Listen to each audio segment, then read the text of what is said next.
வணக்கம். திமுகவை பொறுத்த வரைக்கும் ஒரு வலுவான ஒரு கூட்டணி அமைச்சிட்டாங்க. எதிர்ப்பு அப்படிங்கிறது பெருசா பார்த்தீங்கன்னா, அதிமுக சைடு பெரிய கூட்டணிகள்லாம் அமையல. இன்னும் பெரிய கூட்டணிலாம் பேச்சுவார்த்தை நடத்துறாங்க அப்படின்னு சொல்லி எடப்பாடி பழனிசாமி அவர் தனிப்பட்ட முறையில பிரச்சாரத்துக்கு போயிட்டாரு. யாரோட பேச்சுவார்த்தை நடத்துறாங்கன்னே தெரியல. ஏன்னா பாஜகவோட பேச்சுவார்த்தை நடத்துறாங்களா? இல்ல அதிமுகவோட பேச்சுவார்த்தை நடத்துறாங்களா? அப்படிங்கிறதே தெரியல. ஆனா எடப்பாடி பழனிசாமி இன்னும் பெரிய பெரிய கட்சிகள்லாம் கூட்டணிக்குள்ள வருது அப்படின்னு சொன்னாங்க. கடைசி வரைக்கும் எதிர்பார்த்த கட்சிகள் அப்படிங்கிறது விஜய் தான், தாவேகாவை தான் எதிர்பார்த்துட்டு இருக்காங்க. தாவேகோட பாஜக பேச்சுவார்த்தை நடத்துது அப்படிங்கிற மாதிரி ஒரு இதெல்லாம் சொன்னாலும் திமுகவுக்குள்ள ஒரு வலுவான கூட்டணி கிட்டத்தட்ட ஒரு 23 கட்சி கூட்டணிக்குள்ள இருக்கு அப்படின்னு சொல்றாங்க.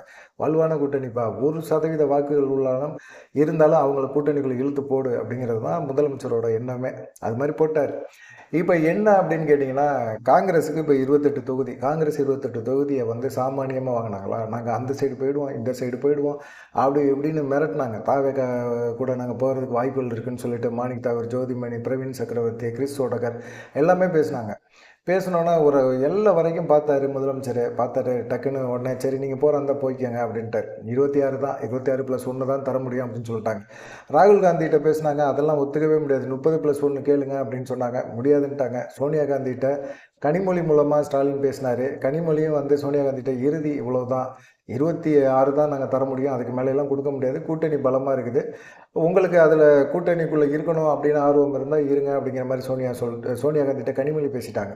சபரீசனும் நடுவில் பேசியிருக்காரு ராகுல் காந்திகிட்ட. ஆனால் இவங்கெல்லாம் என்ன சொல்கிறாங்க, கிறிஸ்தோடகர்லாம் பயங்கரமாக அவங்கெல்லாம் என்னவோ காங்கிரஸ் கட்சி தமிழ்நாட்டில் மிகப்பெரிய அளவில் ஆதிக்கம் செலுத்துகிற மாதிரி அவங்கெல்லாம் ஒரு மாதிரி இல்லை எங்களுக்கு 35 வேணும், இல்லை அட்லீஸ்ட் 30 வரைக்கும் கொடுங்க அப்படின்னு சொல்லி பேசியிருக்காங்க. ராகுல் காந்தி ஃபுல்லாக இயக்கிறது ஃபுல்லாக பார்த்தீங்கன்னா மாணிக் தாகூர், ஜோதிமணி, பிரவீன் சக்கரவர்த்தி, அப்புறமா பார்த்தீங்கன்னா கிரிஸ் ஓடகர் இவங்கெல்லாம் ராகுல் காந்தி பேச்சை கேட்குறாங்க. ராகுல் காந்தியுமே ஸ்டாலின் கூட பிறந்தநாள் வாழ்த்து சொல்கிற ஒரு பிரதர் அப்படின்னு சொல்லக்கூடிய நபர் கூட பிரதருங்கிறத மிஸ் பண்ணிவிட்டு தமிழ்நாடு முதலமைச்சருக்கு வாழ்த்துக்கள், பிறந்தநாள் வாழ்த்துக்கள்னு போட்டார். அப்போ தெரியுது கருத்து வேறுபாடுகள் இவங்களுக்குள்ளே இருக்குன்னு சொல்லி. எதிர்பார்க்குறதெல்லாம் கொடுக்க முடியாது, ஏன்னா கூட்டணி பலமாக இருக்குது. நீங்கள் என்ன வேணாலும் எதிர்பார்க்கலாம். 117 தொகுதியுமே எதிர்பார்க்கலாம், பாதிக்கு பாதி நிற்கலாம் அப்படின்னு சொல்லி கூட எதிர்பார்க்கலாம். எதிர்பார்க்குறது தப்பு கிடையாது, கொடுக்கணும்ல. நீங்கள் திமுக கூட்டணிக்குள்ளே இருக்கிறீங்க, உங்களுடைய ஸ்ட்ரென்த் என்ன, உங்களுடைய உயரம் என்ன அப்படிங்கிறது திமுகவுக்கும் தெரியும், உங்களுக்கும் நல்லா தெரியும். அப்படிங்கிற மாதிரி சூழ்நிலையில் நீங்கள் திமுக கூட்டணி என்ன கொடுக்குதோ அதை பாருங்கள். கடந்த முறை கொடுத்ததோட அதிகமாக கொடுக்குறாங்க அப்படின்னா அதை ஏற்றுட்டு போகிறது நல்லது அப்படிங்கிறது தான் திமுகவோட எண்ணம். சரி, இவ்வளோ தூரம் பேரம் பேசுகிறாங்க அப்படின்னு சொல்லிட்டு இவங்க என்ன செஞ்சுட்டாங்க, முதலமைச்சர் சிதம்பரத்திட்ட போய் பேசினார். பேசும்போது சோனியா காந்திகிட்ட பேசுங்க அப்படின்னு சொல்லிட்டாங்க. சோனியா காந்திகிட்ட சிதம்பரமும் பேசினார். பேசுனதில் சோனியா காந்திக்கு 30வது கேளுங்க அப்படிங்கிற மாதிரி பேசியிருந்தாங்க. முடியாதுன்னு சொல்லிட்டாரு. இதுதான் இறுதி முடிவு, 28க்கு மேலெல்லாம் ஒரு சீட்டு கூட கொடுக்க முடியாது அப்படின்னு சொல்லிட்டாரு. நீங்கள் அப்படி இல்லை அப்படின்னா உங்களுக்கு அதிகமாக கொடுக்குற கட்சியோட நீங்கள் கூட்டணி வச்சுக்கோங்க, ஒன்றும் பிரச்சனை கிடையாதுங்கிறது தான் முதலமைச்சரோட கடைசி எச்சரிக்கையே. அவ்வளோதான், நம்ம முடிவு எடுக்கிறது தான், நீங்கள் என்ன முடிவு எடுக்கிறீங்களோ எடுத்துக்கோங்க அப்படிங்கிற மாதிரி சிதம்பரம் சோனியா காந்திகிட்ட சொல்லிட்டாங்க. ஏன்னா ராகுல் காந்தி இந்த சைடு பிரவீன் சக்கரவர்த்தி, மாணிக் தாகூர் இவங்கள வச்சு ஒரு கேம் விளாட்றாரு. கிறிஸ்தோடகர் அவருங்க சொல்கிறத பேசுகிறாரு, மீடியாக்களில் பேசுகிறாரு. இது முதலமைச்சர் டென்ஷன் ஆகுது, நீங்கள் முடிவு பண்ணிக்கோங்க அப்படிங்கிற மாதிரி சொல்லிட்டாங்க. இதில் சிதம்பரம் சோனியா காந்திகிட்ட பேசின அந்த விஷயமே சோனியா காந்திக்கு கொஞ்சம் அதிருப்தி ஆயிடுச்சு. கண்டிப்பாக காங்கிரஸ் உடைக்க போகிறாங்க, காங்கிரஸ் தமிழ்நாட்டில் கொஞ்சம் ஸ்ட்ராங்காக இருக்குது அப்படின்னு நம்பிக்கிட்டு இருக்கோம். ஆனால் காங்கிரஸை திமுக நினச்சா சிதம்பரம் தலைமையில் கண்டிப்பாக ஒரு அணியை உருவாக்கிடுவாங்க அப்படிங்கிற பயம் சோனியா காந்திக்கு வந்துச்சு. அப்புறமா ராகுல் காந்திகிட்ட பேசி, என்னப்பா இப்படி பண்ணுற, நீ பேசுகிறது கட்சி விஷயங்களில் தலையிடுறது, தாவேகாவோட கூட்டணி வைக்கணும்னு சொல்கிறதெல்லாம் சரிதான். ஆனால் தாவேகாவோட கூட்டணி வச்சா தாவேகாவுக்கு எத்தனை வாக்கு சதவீதம் இருக்குது அப்படிங்கிற ஒரு விஷயத்தை நம்ம பார்க்கணும்ல. அது நம்ம பார்க்க முடியாது அப்படிங்கிற ஒரு சூழ்நிலையில் நீ என்ன பண்ண போகிற அப்படிங்கிற மாதிரி ஒரு கேள்வியை அவங்க ரைஸ் பண்ணி விட்டாங்க. ரைஸ் பண்ணோன்னா ராகுல் காந்திக்கு என்ன சொல்கிறதுன்னு தெரியல. கடைசியாக என்ன பேசுகிறாங்க அப்படிங்கிறது தான் 28+1 இதுக்கு ஓகே சொல்லு அப்படின்னு சொல்லி சோனியா காந்தி ராகுல்கிட்ட சொல்லி, ராகுல் அப்புறம் கிறிஸோட சொல்லி சரி கூட்டணியை முடிச்சிருங்க அப்படின்னு சொல்லிட்டாங்க. கூட்டணியை முடிவு பண்ணிட்டாங்க. இதுதான் காங்கிரஸ் திமுகவை மிரட்டி 28 தொகுதி ப்ளஸ் ஒரு ராஜ்யசபா சீட்டு கிறிஸ்டோபர் திலக்குக்கு கொடுத்துட்டாங்க. சரி, எல்லாமே முடிஞ்சு போச்சு, சோழி முடிஞ்சுங்கிட்டு அப்படின்னா காங்கிரஸ் மிரட்டி வாங்கிச்சுல்ல. அப்போ நாங்கள் இவ்வளோ நாள் நாங்களும் உங்கள் கூட தானே இருக்கோம், உங்களுக்காக நாங்கள் எவ்வளோ பேர் கெட்ட பேர்லாம் வாங்கிட்டு இருக்கோம் தெரியுமா? திமுகவுக்கு அடிமை மாதிரி திருமாவளவன் செயல்படுறாரு. அவங்க எந்த சமுதாயத்துக்காக ஒரு கட்சி ஆரம்பித்தாரோ அந்த கட்சிக்கு கூட அவர் விசுவாசமாக இல்லை. திமுகவுக்கு முட்டு கொடுத்துக்கிட்டே இருக்கிறாரு. அவங்க பாதிக்கப்படும் போது கூட திமுகவுக்கு முட்டு கொடுக்குறாரு. விசிகாவுக்கு கொடிக்கம்பம் நடுறதுல எல்லாம் பஞ்சாயத்து, திமுக ஆட்சியில் தான் பஞ்சாயத்து நடந்துச்சு. ஆனால் அப்போ கூட அவர் திமுகவுக்கு சப்போர்ட்டாக தான் இருந்தார் அப்படிங்கிற மாதிரிலாம் இருந்தது. இந்த மாதிரி சூழ்நிலையில் எங்களுக்கும் நீங்கள் அதிக தொகுதி தரணும்ல அப்படின்னு விசிக கேட்க ஆரம்பிக்கிறாங்க. நீங்கள் வந்து காங்கிரஸுக்கு ஒரு ராஜ்யசபா சீட்டு கொடுத்துருங்க, எங்களுக்கு ராஜ்யசபா சீட்டு கொடுத்துருங்களா? கொடுக்கல. கடந்த முறை கொடுத்ததோட எங்களுக்கு அதிகமாக கொடுங்க அப்படின்னு ஒரு பாயிண்ட்டையும், இப்போ தேமுதிக புதுசாக தான் நம்ம கூட வந்து சேர்ந்துருக்காங்க, முதல் முறையாக வந்து சேர்ந்துருக்காங்க. நாங்கள் பல வருஷமாக அவங்க கூட தான் கூட்டணி வச்சுருக்கோம். ஆனால் எங்கள் தேமுதிகவுக்கு ஒரு ராஜ்யசபா சீட்டு கொடுத்துருக்கீங்க, அது இல்லாமல் 10 தொகுதி தரப்போகிறேன் அப்படிங்கிற மாதிரி பேச்சும் இருக்குது.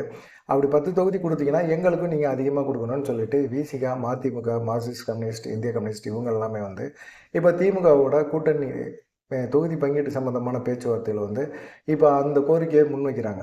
இப்போ நீங்கள் தானே மக்கள் நல கூட்டணின்னு ஒன்று ஆரம்பித்து தேமுதிக கூட்டணிக்குள்ளே கொண்டு வந்து அவங்களுக்கு அதிக தொகுதிகளை ஒதுக்கி தமிழ்நாடு ஃபுல்லாக அந்த கட்சியை வந்து டம்மியாக்குனதே நீங்கள் தானேயா? விசிகா, வைகோ, மதிமுக, கம்யூனிஸ்ட்டுகள் எல்லாமே சேர்ந்து தானே பாவம் விஜயகாந்தை நீங்கள் இப்போ எதிர்கட்சி ஆகிட்டீங்க, அடுத்து டைரெக்டாக முதலமைச்சர் தானே நீங்கள் அப்படின்னு சொல்லி உசுப்பேத்தி அந்த மனுஷன் இருக்கும்போதே ரணகலப்படுத்திட்டீங்கல்ல அப்படிங்கிற மாதிரிலாம் கேட்க ஆரம்பித்தாங்க. இப்போ தேமுதிக வந்து எங்களுக்கு நாங்கள் வந்து நீங்கள் தேமுதிகவுக்கு 10 தொகுதி கொடுக்குறீங்க அப்படிங்கிற ஒரு விஷயம் வந்து எங்களுக்கு பெருசாக பாதிக்கலை. நீங்கள் கொடுங்க, அவங்க நல்லா இருக்கட்டும். ஆனால் அதே சமயத்தில் அவங்க மட்டும் நல்லா இருக்கக்கூடாது, உங்கள் கூடயே நாங்கள் இருக்கோம்ல, எங்களுக்கும் நீங்கள் வந்து இது பண்ணணும் அப்படிங்கிற மாதிரி ஒரு கொஸ்டினாக விசிகா, மதிமுகலாம் வச்சுருக்கு, கம்யூனிஸ்ட்டுகள்லாம் வச்சுருக்கு அப்படின்னு செய்தி இருக்குது. சரி, தேமுதிக வந்து இப்போ ராஜ்யசபா சீட்டு கொடுத்துறாங்க, அவங்களுக்கு சந்தோஷம். அவங்க 20 வருஷ கனவு, சுதீஷோட கனவு, அந்த கனவு வந்து நிறைவேற்றியாச்சு. சரி, அதுக்கப்புறமா இப்போ ராஜ்யசபா சீட்டு கொடுத்துருக்கனால 10 தொகுதி தரலான்னு நினச்சவங்க இப்போ 8 தொகுதிக்கு இறங்கி வந்து 8 தொகுதி வாங்கிக்கங்க அப்படின்னு இப்போ பிரேமலதாட்ட வந்து ஸ்டாலின் பேசினார் அப்படின்னா ஓகே தான், அவங்களுக்கும் பொறுத்த வரைக்கும் ஓகே அப்படிங்கிற மாதிரி தான் இருக்குது. ஆனால் இது இப்போ வந்து என்னென்னா 2019 நாங்கள் உங்களோட கூட்டணி இருக்கோம், ராஜ்யசபா சீட்டு எங்களுக்கு தரல, நாங்கள் கேட்கல, கேட்டிருந்தா நீங்கள் கொடுத்துருப்பீங்களான்னு தெரியல. ஆனால் நாங்கள் வந்து இப்போ மாநில அந்தஸ்தோடு இருக்கிறோம், எங்களுக்கான ஒரு கௌரவமான ஒரு தொகுதிகளை ஒதுக்குங்க, நாங்கள் எங்கள் சின்னத்தில் தான் நிற்போம் அப்படின்னு விசியை வந்து ஒரு போர்க்கொடியை தூக்க ஆரம்பிச்சிட்டாங்க. அதே போல் கம்யூனிஸ்ட்டுகளும் எங்களுக்கும் வந்து முன்ன கொடுத்த தொகுதிகளை தராதிங்க அப்படிங்கிற மாதிரி அவங்களும் பேச ஆரம்பித்தாங்க. ஆனால் அதே சமயத்தில் வந்து திமுக சார்பாக என்ன சொல்கிறாங்கன்னா, ஏற்கனவே கொடுத்த தொகுதிகள் தான் கொடுப்போம் கூட்டணி கட்சிகளுக்கு, மற்றபடி எக்ஸ்ட்ராலாம் கொடுக்கறதுக்கு வாய்ப்பு இல்லை. இது வந்து இவங்க வந்து பேசலாம், ஆனால் முதலமைச்சர் நேரடியாக அவங்கள்ட்ட பேசினார் அப்படின்னா கண்டிப்பாக வந்து அவங்க ஓகே சொல்லுவாங்க அப்படின்னு சொல்கிறாங்க. எப்படி ஓகே சொல்லுவாங்க? கவனிக்கிற விதத்தில் கவனித்தா அவங்க ஓகே சொல்லிடுவாங்க அப்படின்னு சொல்கிறாங்க. கவனிப்புனா அவங்க பாஷையில் அது புரியும்னு நினைக்கிறேன். அந்த கவனிப்பில் கவனித்தா சரியாயிடும் அப்படிங்கிற மாதிரி இருக்காங்க. மதிமுகவை பொறுத்த வரைக்கும் ரொம்ப ஒரு ஒரு டிஸ்டர்பாகவே இருக்கிறாங்க அப்படின்னு தான் சொல்கிறாங்க. காரணம் என்னென்னா, எங்களுக்கு ராஜ்யசபா எம்பி அது கேட்டோம், அது தரல அப்படின்னு சொல்லி வைகோவுக்கு மிகப்பெரிய ஒரு வருத்தம். வைகோ நாடாளுமன்ற தேர்தலில் வந்து துரை வைகோவுக்கு ஒரு சீட்டு கொடுக்கும்போதே ராஜ்யசபா எம்பி தரமாட்டோன்னு சொல்லி வைகோட்ட பேசியாச்சு. அதுக்கப்புறமா வைகோ வந்து இப்போ வந்து எதிர்பார்க்குறது சரியா அப்படிங்கிற கொஸ்டினில் திமுக இருக்குது.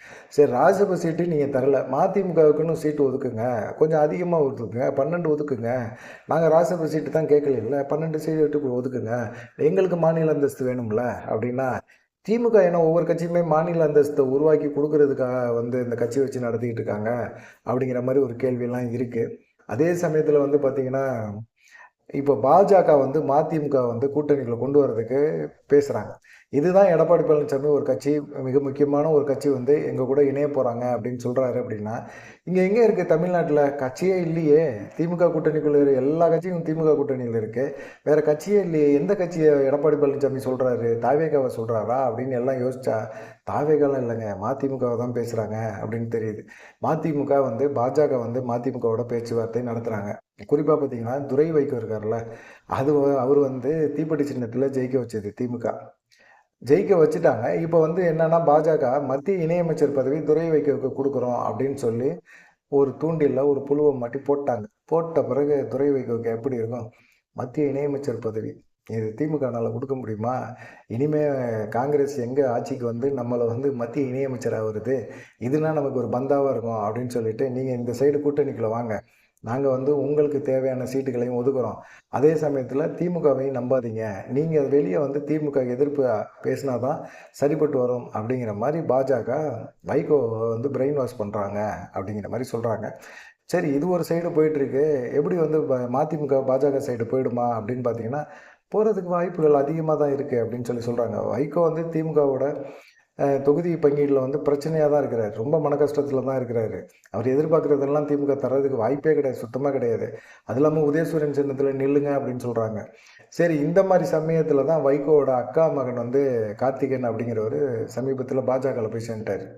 சேர்ந்தனால இப்போ வைகோவும் கூட்டணிக்கு போகிறதுக்கு வாய்ப்புகள் அதிகமாக இருக்குது அப்படிங்கிற ஒரு அந்த இதையும் இந்த இதையும் முடிச்சு போட்டு பேச ஆரம்பிக்கிறாங்க. இதெல்லாம் பார்க்கும்போது சரி, திமுக கூட்டணிக்குள்ளே இருந்து மதிமுக கலந்து போதோ அப்படிங்கிற ஒரு எண்ணம் கூட இருக்குது. இதை பற்றின உங்களுடைய கருத்துக்கள் என்ன அப்படிங்கிறத மறக்காமல் கமெண்ட் பண்ணுங்கள். தொடர்ந்து நம்ம சேனலை வந்து லைக் பண்ணி, சப்ஸ்கிரைப் பண்ணி, கமெண்ட் பண்ணி பாருங்கள். நன்றி, வணக்கம்.